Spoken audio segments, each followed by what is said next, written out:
After checking out of our hotel, we were able to spend the entire morning touring the eastern part of Molokai.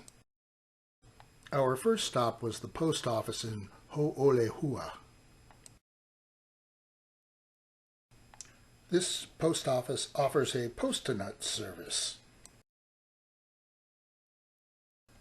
Here you can pick a free coconut and mail it unboxed anywhere in the world. You just address it, pay the postage, and they handle everything else, including the United States Department of Agriculture permit. They have different colored Sharpies for you to decorate the coconut as you wish. Next, we set off for the beaches on the west coast of Molokai. We stopped at a turnoff at the midpoint of the journey in order to observe the arid interior of western Molokai. And here we are. This is the western end of Molokai. It's dry. Very dry on this area. The western side of Molokai is much flatter as well as much drier. The landscape is very barren and contains many gulches and lots of erosion. The red-brown soil. Yeah. The whole island. Pretty much the whole island is kind of this color. And it gets everywhere. All over you. Yep. The deep red dirt is called laterite soil. It gets its color from the oxidation of black iron oxide into red iron oxide. We next made our way to Papuhaku Beach Park. The light-hued sands of Papuhaku Beach extend for 2.5 miles. The sand is soft and easy to walk on. Finally found a good beach in Molokai. Of course, the water's ferocious. Not going to go in that. But as you can see, the beach is empty except for 2 other people. So we're going to sit down and have our breakfast of jelly bread and soda pop. This is not a beach to swim on. There are no lifeguards and there's a tangle of undertow and unpredictable currents. Instead, we sat and enjoyed the scenery while having a breakfast of our Molokai hot bread from the previous night. The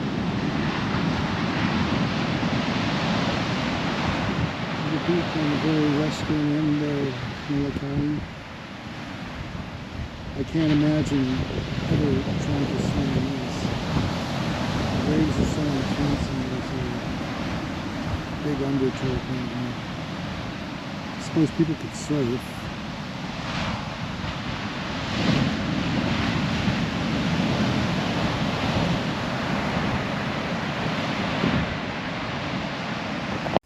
What is perhaps the most amazing about this place is the seclusion. We only saw 2 other people on the beach. We next set off for Kapukuhehu Beach, also known as Dixie Maru Beach. Papuhaku ranchland was a target range, and from 44 to 65, the government leased this area so they could do target practice. So there may be military munitions present. The area adjacent to the beach was once set aside as a military gunnery practice site. As a result, there can be some unexploded ordnance present. Apparently, Hawaiian monk seals like to rest at this space, but we did not see any. Beach on Maui, but couldn't get to it, but it looks like we found one here in Molokai. Oh, there is a picnic table. In the target practice area. After raining, the red soil will wash into the water, turning the bay red. When the high tide rolls in, the red sand gets washed into the Pacific.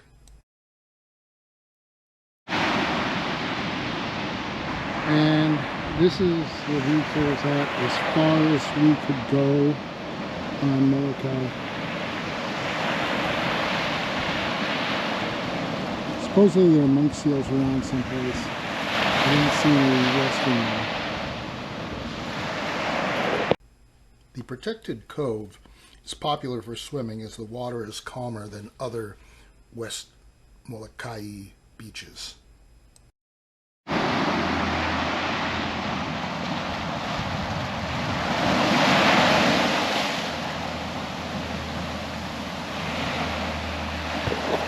This cove got its alternate name, Dixie Maru, from a Japanese fishing boat nameplate.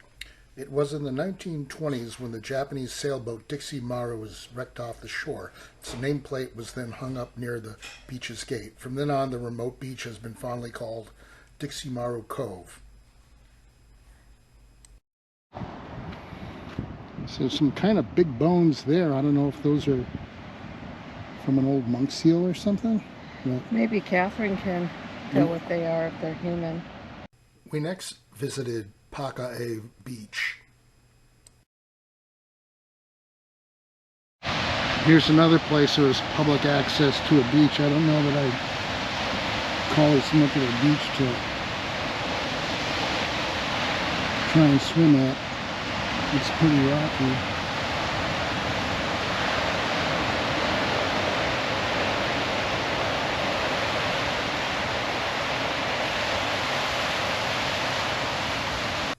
Paka'a Beach is a small rocky bay. There is no sand. The beach features some sharp rocks that can be quite dangerous. It can be hard to find because there isn't a sign with the beach's name on it. There is only a very small sign which says Beach Public Right of Way. Looks like something died here. Maybe a deer? Not sure. We did notice a lot of bones around this area of Molokai. This appears to be a deer's leg, and I don't know what happened to the rest of the body. Our final stop on Molokai's west shore was Kepuhi Beach Park. After making our way down some stairs, we found before us a long and wide sandy beach. Here we are at Kepuhi Beach, once again on the very northwest end of Molokai. And here's Kepuhi Beach.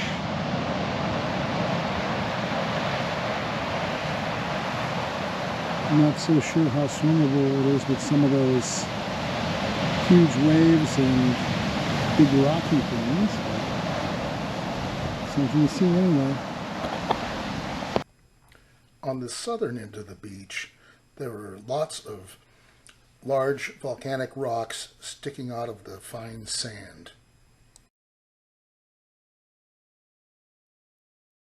If that's an actual tsunami warning or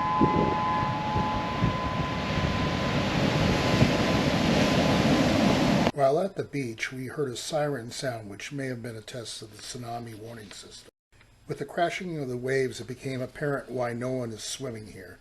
There are strong along-shore currents, and the entire length of the beach gets pounded by high waves with dangerous shore breaks, and there's also a powerful rip current.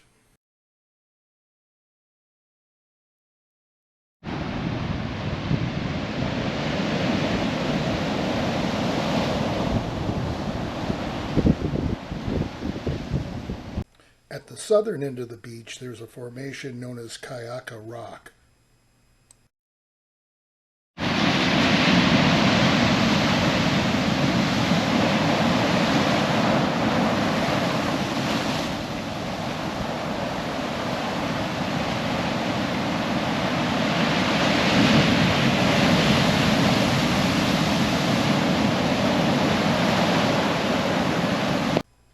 Kaiaka Rock was once the location of a heiau, or Hawaiian temple.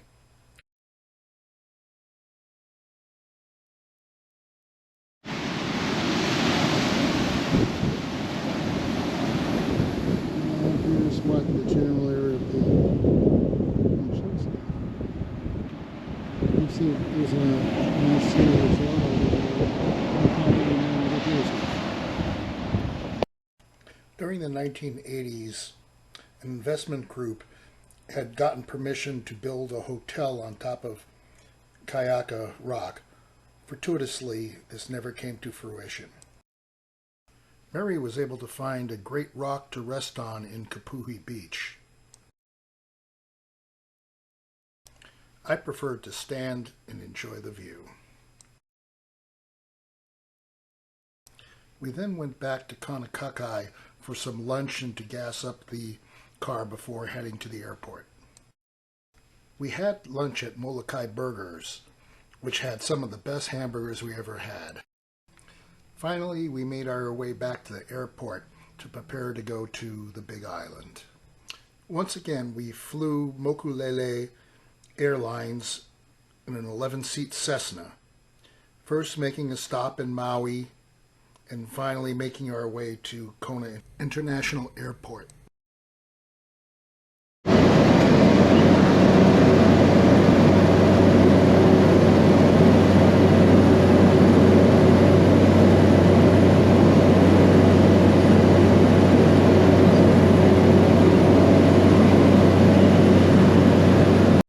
Here are the sea cliffs at Kalaupapa Lookout.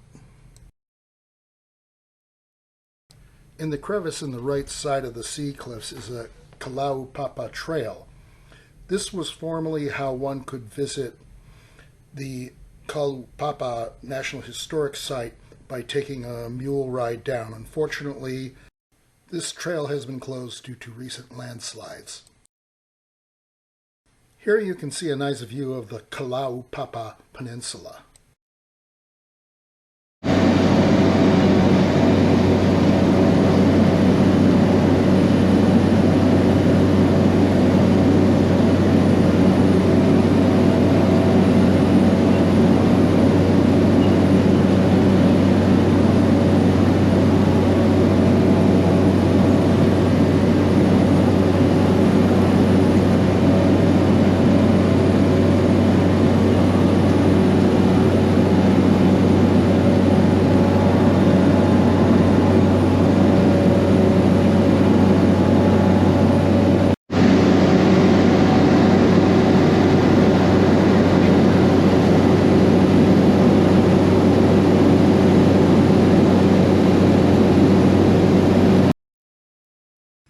Here you can see the Kiawanui Peninsula and Pelekunu Bay. Here you can see Waialau Beach and Waialau Valley. Here you can view Kahiwa Gulch and Waiaho Okalo Gulch.